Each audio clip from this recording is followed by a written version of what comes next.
이번 영상은 디즈니 플러스를 통해 볼 수 있는 드라마, 조명가게의 솔직한 후기와 스토리, 결말 등에 대한 이야기를 해보는 영상입니다. 드라마 조명가게는 국내 기준 2024년 디즈니 플러스를 통해 공개된 공포, 휴먼, 판타지 장르의 드라마입니다. 총 8부작으로 구성되어 있으며 등급은 15세 이상 관람가입니다. 동명의 웹툰을 원작으로 하고 있으며 원작자인 강풀이 극본을 쓴 작품으로 주지훈, 박보영, 김설현 배우가 주연으로 출연합니다. 정원영은 조명가게의 사장입니다. 어두운 동네에 유일하게 불이 켜져 있는 가게로 이곳을 그냥 지나치는 사람도 있고 이곳에 들려 필요한 것을 사는 사람도 있고 홀리듯 이곳에 들어오는 사람도 있습니다. 정원영은 그들이 가게를 찾는 이유를 물어보고 그에 맞는 응대를 하게 됩니다. 주연주는 엄마의 심부름으로 이 조명가게를 매일 찾아오는 학생입니다. 조명가게를 오기 위해서 어두운 골목을 지나야 하는 만큼 무섭지만 엄마가 시킨 심부름이기 때문에 꼬박꼬박 조명가게에 들리고 있습니다. 그러면서 주연주는 정원영과 친해지게 되고 정원영에게 낯선 사람에 대한 이야기를 듣게 됩니다. 권영진은 중환자실 간호사입니다. 남들은 보지 못한 낯선 사람을 보는 인물로 그 낯선 사람으로 인한 고통을 겪기도 합니다. 이지영은 버스 정류장에서 누군가를 기다리는 사람입니다. 매일 같은 자리에서 막차 시간까지 의자에 앉아 누군가를 기다리는데 그 버스 정류장에서 내리게 된 김현민은 이지영을 눈여겨보게 됩니다.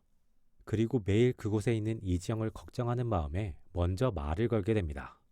이어지는 내용은 구독, 좋아요와 함께 확인해 주시길 바랍니다. 조명가게를 포함한 인근의 지역은 사후세계입니다. 조명가게는 아직 사망하지 않았지만 사후세계로 오게 된 의식불명 상태의 사람들이 사후세계를 나갈 수 있는 출구 역할을 합니다.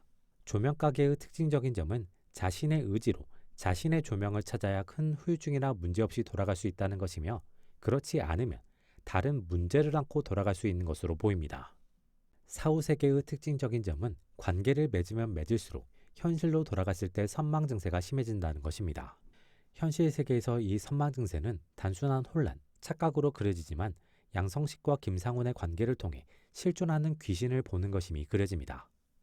사후세계가 아직 죽지 않은 사람과 이미 죽은 사람이 혼재되어 있는 공간이기 때문에 자연스럽게 죽은 사람, 즉 귀신을 보게 되면서 귀신을 보게 되는 눈 혹은 능력을 자연스럽게 가지게 되는 것으로 보입니다. 이미 죽은 사람들은 자신의 고통에 대한 분노를 풀기 위해 자신의 소중한 사람을 살릴 수 있는 방법을 알아내기 위해 살아있는 사람, 특히 자신을 보는 사람에게 위해를 가할 수 있음이 권영지의 이야기를 통해 그려집니다. 그렇기에 사후세계에서 이들과 관계를 맺고 현실로 돌아온 이들에게는 낯선 사람, 즉 귀신을 알아보고 구분하는 눈과 그들을 대처하는 능력이 필수적으로 필요하게 됩니다.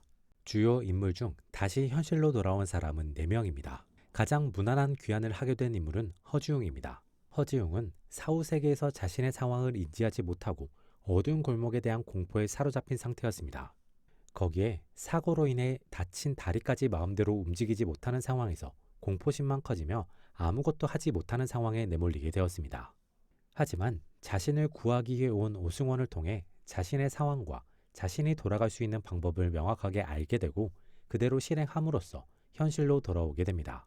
허지웅은 이미 사망한 오승원, 이지영과 대화를 나눴지만 깊은 관계를 맺지 않으면서 선망 증상이 강하지 않았고 선망에 대한 치료도 빠르게 하면서 가장 빠른 회복을 보이게 됩니다. 주연주의 경우 엄마인 정유의 노력을 통해 가장 먼저, 가장 많이 조명가게에 방문했으나 자신이 왜 조명가게에 가야 하는지 알지 못했고 지금 엄마와 함께하는 삶, 친절한 조명가게 사장님이 있는 삶이 나쁘지 않았기 때문에 그냥 평범한 일상으로 받아들이며 하루하루를 지냈습니다. 하지만 정유이는 이미 사망한 상태였고 주연주만은 살리고 싶었기 때문에 나름대로 노력을 반복하지만 실패하고 마침내는 자신이 직접 주연주의 조명을 찾아 건네주게 됩니다. 주연주는 오승원을 통해 자신이 조명을 받으면 현실로 돌아가지만 그것이 이미 사망한 엄마와의 이별이라는 것을 알기 때문에 차라리 자신이 죽어서 엄마와 함께하고 싶어서 조명을 받는 것을 거부합니다. 하지만 딸을 어떻게 하든 살리고 싶은 정유이는 강제로 주연주에게 조명을 건네주고 조명을 받은 주연주는 현실로 돌아가지만 사후 세계에서의 엄마를 잊지 않기 위해 자신이 어떻게 살아 돌아왔는지를 계속 기억하기 위해 선망치료를 받지 않게 됩니다. 주연주는 본인의 의지로 돌아오지 않았기 때문에 사후 세계에 대한 미련이 있기 때문에 회복도 느리고 현실에 적응하지 못하며 너무 자연스럽게 귀신을 보고 접하게 되어버립니다. 스토리가 더 이어지게 된다면 주연주의 이러한 요소가 권영지처럼 긍정적으로 활용될지 아니면 부정적으로 활용될지가 하나의 포인트가 될 것으로 보입니다. 양성식은 자신의 직업적인 특성으로 인해 사후세계에 대한 이해를 누구보다 원했고 그로 인해 정원영과 이곳에 대한 깊은 이야기를 나누게 되면서 김상훈이 고양이 눈을 넘김으로써 현실로 돌아가지만 단순한 선망 증상이 아닌 명확하게 귀신을 보는 존재가 되어버립니다. 그리고 스스로도 그런 상황에 순응하며 자신의 오해로 인해 사망한 김상훈에 대한 미안함을 전달하며 천천히 현실에 적응해 나갑니다. 특징적인 점은 이러한 새로운 삶이 양형식에게 새로운 삶의 의지를 주었다는 점, 그리고 자신의 사건은 해결됐지만 아직 찾지 못한 피해자를 발견하고 만날 수 있게 되었다는 점입니다. 특히 이야기가 더 이어진다면 후자의 요소가 어떻게 활용될지 이 부분이 주연주와 어떻게 연계될지도 기대되는 부분입니다. 김현민은 가장 상태가 좋지 않았으나 이지영의 끊임없는 노력으로 돌아오는 데 성공합니다. 특징적인 점은 살아 돌아가기 위해서 이지영에 대한 기억이 없는데 기억이 있는 척 거짓말했다는 것, 그리고 본인의 의지나 노력이 아닌 이지영의 노력으로 단순히 돌아가는 법만 학습하고 그것을 그대로 실행하면서 현실로 돌아왔다는 점입니다.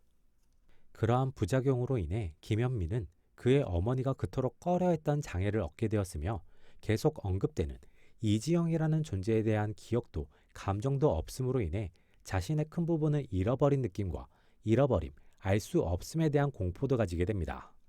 특징적인 점은 이지영에 대한 기억이 없음은 사고가 너무 컸기 때문에 자연스럽게 따라올 수 있는 부분이고 김현민 본인도 이지영도 어쩔 수 없음을 느끼는 부분이지만 살아 돌아가기 위해서 기억하지도 못하는데 기억한 척한 것은 이지영에게는 큰 배신감으로 작용할 수 있다는 것입니다. 이어지는 부분은 구독, 좋아요와 함께 확인해 주시길 바랍니다. 사고로 인해 사망한 세 사람은 그곳에 남게 됩니다. 특징적인 점은 장례 기간 동안 시신에 행해지는 것들이 사후세계에 있는 이들에게 그대로 영향을 미친다는 것입니다. 그래서 정유이가 말을 하지 못하는 상황이 만들어지고 이지영, 오승원이 시간에 쫓기는 상황이 만들어지게 됩니다. 이들은 자신이 원하는 바를 이루기 위해서 현실에 나와서 그 방법을 찾기도 하는데 그로 인해 이지영, 오승원은 권영지와 마주하기도 합니다.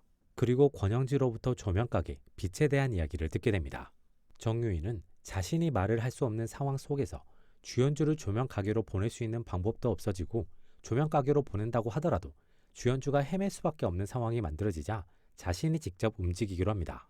원래라면 정원영에 의해서 아무것도 할 수 없었을지도 모르지만 정원영이 정유이가 자신의 딸임을 알게 되면서 어떤 마음으로 자신 앞에 있는지를 느끼면서 주연주의 조명을 주게 됩니다. 그리고 정유이는 장례가 끝나고 새롭게 사후세계에서 터전을 잡게 되고 정원영과 함께 부녀관계로 새로운 삶을 시작하게 됩니다. 오승원은 자신의 실수를 자책하며 자신이 구할 수 있는 이들을 구한 뒤 사후세계에서도 버스기사로 일하게 됩니다. 이를 통해 사후세계의 사람들의 삶을 지원하는 역할을 하게 됩니다. 박혜원 역시 자신의 연인이자 자신이 그토록 살리고 싶었던 윤선애를 조명가게로 보내고 현실로 돌아갈 수 있는 방법을 알려주게 됩니다. 윤선애는 조명가게로 가서 어렵지 않게 자신의 조명을 발견하고 정원영에게 조명이 깨지면 어떻게 되냐고 묻게 됩니다. 정원영은 이것도 사람 사는 곳이라는 말을 건네면서 이곳에서 새롭게 사후의 삶이 이어짐을 전달하고 윤선애는 망설임 없이 자신의 조명을 꺼뜨려 이곳에 남게 됩니다. 그로 인해 윤선애와 박혜원은 다른 사람들의 시선을 신경 쓰지 않아도 생활이 가능한 이곳에서 새롭게 두 사람만의 삶을 시작하게 됩니다. 드라마 조명가게의 결말에는 남은 사람, 돌아온 사람 외에 다른 사람들이 존재합니다. 첫 번째는 원혼이 된 이지영입니다. 이지영은 김현민이 끝까지 자신을 기억하지 못했음에 큰 아쉬움과 서운함을 느끼게 되고 그 감정을 바탕으로 원혼이 됩니다. 이후에 스토리가 더 이어진다면 이지영이 원혼이 됨으로써 지금까지 자신이 느꼈던 부정적인 감정을 자신만의 방식으로 표출하거나 풀어낼 수 있음이 변수가 될 수 있습니다. 동시에 이지영과 양성식의 만남, 그리고 그 사이에 있는 김현민의 생각과 선택이 어떻게 작용할지도 포인트가 될 것으로 보입니다. 두 번째로는 이미 디즈니 플러스를 통해 작품화된 무빙 속 캐릭터들의 등장입니다. 재생과 관련된 초능력을 가지고 있는 장희수, 시간을 멈출 수 있는 김영탁의 등장을 통해 디즈니 플러스 내에서 강풀 세계관이 만들어질 수 있음이 보여집니다. 그리고 이 두 캐릭터 모두 형사이자 귀신을 추적해서 정리해야 하는 양형식과 접점이 생겼다는 것이 포인트이며 특히 김영탁의 경우 자신이 귀신을 볼 수 있음을 양형식에게 간접적으로 언급하며 더 강한 접점이 만들어지게 됩니다. 이어지는 부분은 구독, 좋아요와 함께 확인해 주시길 바랍니다. 나름대로 드라마 조명가게를 평점해보자면 100점 만점에 95점으로 할 수 있겠습니다.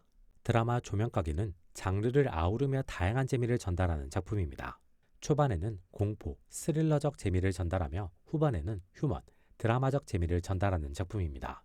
특징적인 점은 조명가게 자체의 엔딩을 갖추면서도 새로운 세계관 확장 가능성과 시즌2에 대한 가능성을 확실히 열어뒀다는 것입니다. 양성식이라는 새로운 인물이 가지게 된 사명과 원혼이 된 이지영의 존재를 통해 시즌2의 가능성을 열어뒀습니다. 동시에 이미 디즈니 플러스로 극화되었고 시즌2까지 제작 확정된 무빙의 캐릭터들을 등장시킴으로써 작품 간의 연계나 강풀 작가의 다른 작품들을 아우르는 새로운 강풀 유니버스의 등장 가능성이 생기면서 기대감을 높였습니다. 개인적으로 조명가게는 드라마의 완성도도 만족스럽고 재밌었으며 다른 사람에게 고루 추천할 수 있는 작품이라고 생각됩니다. 이번 영상은 여기까지입니다. 재밌게 보셨길 바라며 구독과 좋아요 부탁드립니다.